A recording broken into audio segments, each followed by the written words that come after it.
အားလုံးပဲမင်္ဂလာပါဒီစလုံးကို library လို့အတန်ထွက်လားဒါဆိုရင်တော့မှားတယ်နော်ကျွန်မလည်းအရင်တော့ library လို့အတန်ထွက်ခဲ့တာ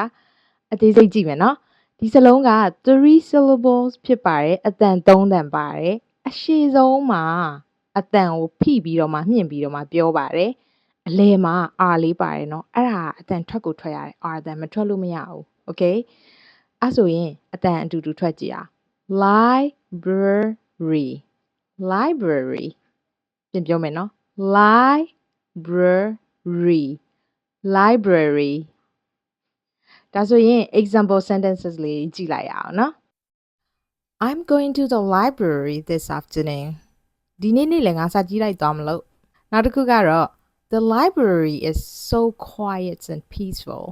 စာကြည့်လိုက်ကဟဲ့တိတ်ပြီးအေးချမ်းနေတာပဲအားလုံးကျေးဇူးအများကြီးတင်ပါတယ်ရမယ်လို့ထင်ပါတယ်နော်နောက်ထပ်ဗီဒီယိုမှာပြန်ဆုံပါမယ်